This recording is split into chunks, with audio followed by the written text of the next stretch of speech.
Ahora sí se puede decir sin lugar a dudas que los empresarios e industrias del Ecuador están viviendo en carne propia la crisis generada por el gobierno de ultraderecha del presidente Daniel Noboa, pero esto también es consecuencia desde el gobierno de Guillermo Lasso, quien en una ocasión con el señor Oquendo dijo que hay muchos empresarios que se han reunido y que han dicho hay que neutralizar a Correa aunque nos cueste en la economía. Y parece que eso que ellos deseaban se les está cumpliendo. Pero esto es malo para el país, porque muchas personas también van a ser despedidas. Y esto no lo está haciendo un gobierno de izquierda, sino un gobierno de ultraderecha, quien supuestamente velaría aún más por los intereses de los empresarios e industrias de nuestro país. Solo una que otra industria está saliendo adelante. He aquí el misterio. ¿Cuáles industrias serán? Seguramente solo las de la élite. Este es el comentario que decía Carlos Vera.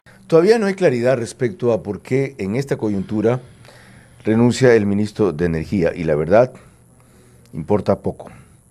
El domingo tuvo que cancelar una presentación que tenía en Vera a su manera porque una hora antes de concurrir a la grabación se puso mal su esposa, se excusó, cuestión que desde luego comprendí, aparte de lamentar y desear que su señora se recupere.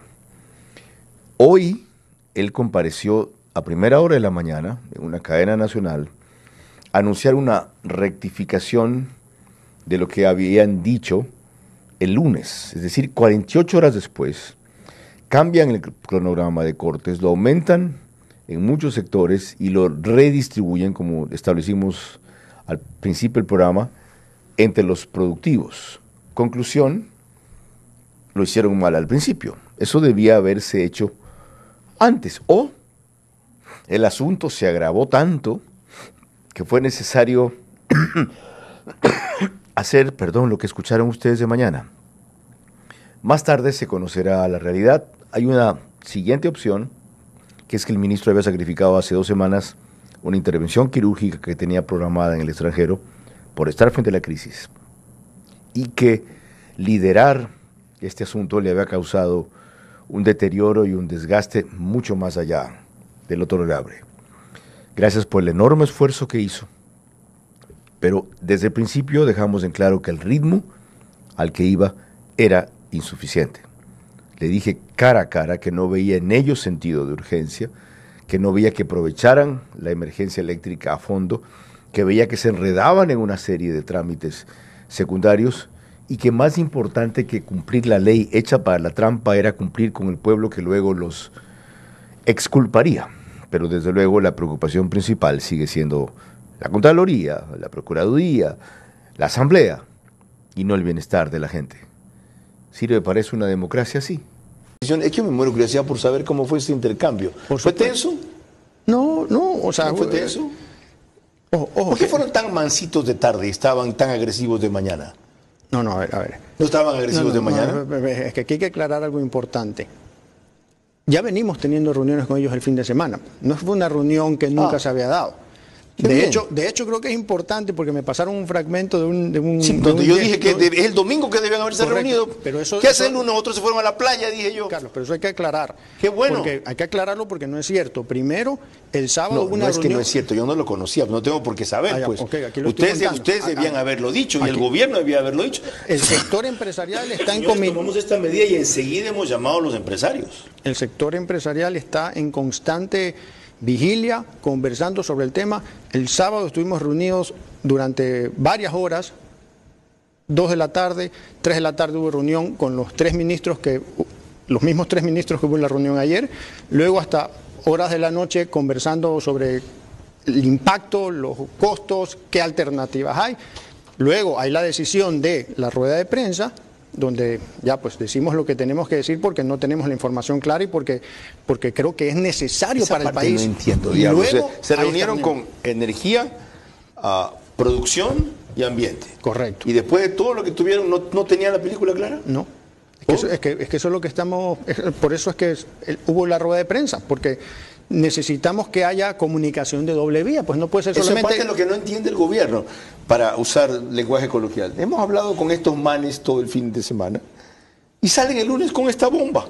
¿Y usted está de acuerdo con esta situación, incluidos empresarios y las industrias que siempre favorecían a un gobierno de derecha y que ahora sí les está tocando pagar los platos rotos junto al pueblo? Y el que sí ha roto el silencio en estos últimos días también ha sido el expresidente Guillermo Lasso, diciendo que él podía conseguir los votos en el pleno de la Asamblea Nacional para no ser destituido, pero él dice que prefirió salir del poder porque si no los asambleístas que lo apoyaban iban a ser sus patrones y el Ecuador se iba a repartir en trocitos. La cuestión aquí es, ¿por qué no denuncia a Guillermo Lasso aquello? Esto es lo que dijo. Si bien es cierto que tenía los votos para salvarme del juicio político, el costo de esos votos era inaceptable, no era ético. Era simplemente dividir en pedacitos el Estado y entregarle un pedacito del Estado a cada uno de los que iban a votar. Pero le estaban pidiendo cosas específicas, porque hay este fantasma, y perdón que le corte, hay este fantasma de la persona que no está en la política real, de pensar que todo es transaccionable. Es decir, entonces, a ver, para darte los votos, yo asambleísta te pido tal ministerio, tal gobernación. ¿Eso realmente pasa? Eso es absolutamente real. Y ese es el precio que yo no quise pagar, porque era en detrimento del interés común de todos los ecuatorianos y probablemente hubiese sido en beneficio mío para permanecer en el poder. Pero es que en ese caso, para mí perdía sentido el poder. Yo no llegué ahí para tener 70, 80 jefes que me estén pidiendo todos los días. ¿Qué le pedían? Bueno, espacios y cuotas de poder.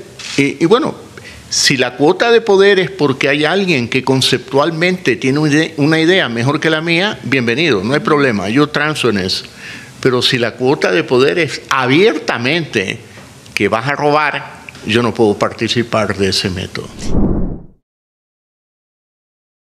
Así que las palabras de Guillermo Lasso parece que se las lleva el viento. Ya es muy tarde para ahora sí decir que está arrepentido. Y como parte final, Ecoavisa desenmascara al presidente Noboa. Muy extraño, pero últimamente esto está ocurriendo con más frecuencia. Uno puede entender que aquí hace falta pauta, pero también hay otra suposición. Quizás ya haya otro candidato que la mayoría de la derecha haya elegido.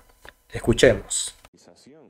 El presidente escogió una red social para responder con un tono visceral a las críticas que generaron sus más recientes decisiones. Daniel Noboa, quien no comparece en entrevistas con medios de comunicación, abrió un hilo en su cuenta en X para arremeter contra algunos, sin especificar cuáles. Escribió: para ciertos medios de comunicación que en estos momentos parecen estar un poco confundidos, este es un momento de entender la lógica detrás de nuestras decisiones. Es la segunda vez en un mismo mes que el régimen intenta endosar la culpa de la mala comunicación a la prensa. Ocurrió hace 2 semanas, luego del anuncio del retorno de los apagones nocturnos. Sus ministros, que responden poco a los pedidos de información de periodistas, aseguraron en una cadena radial que el mensaje había sido malentendido y que los cortes de energía no durarían 8 horas continuas. Esta vez Noboa quiso romper el secretismo instaurado en su gobierno, que su mismo equipo en una reunión con directores de medios de comunicación reconoció como un desacierto, aunque eligió una vía que le asegura ser el único interlocutor, sin que nadie haga preguntas, solo increpe.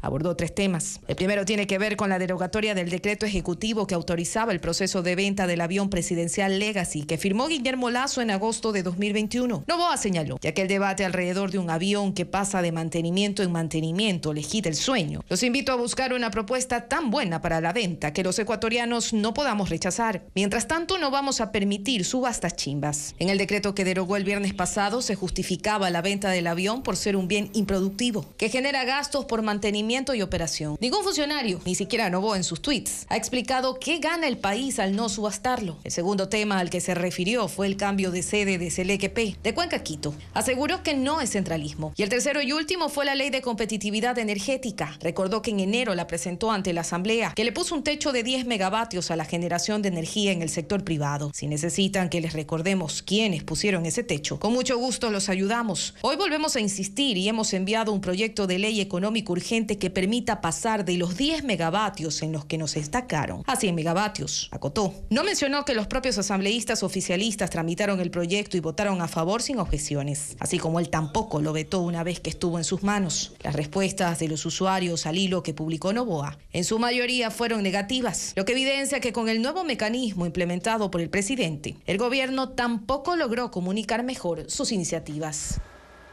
Y de momento, ecuatorianos, esto ha sido todo. Nos estamos viendo en un siguiente video.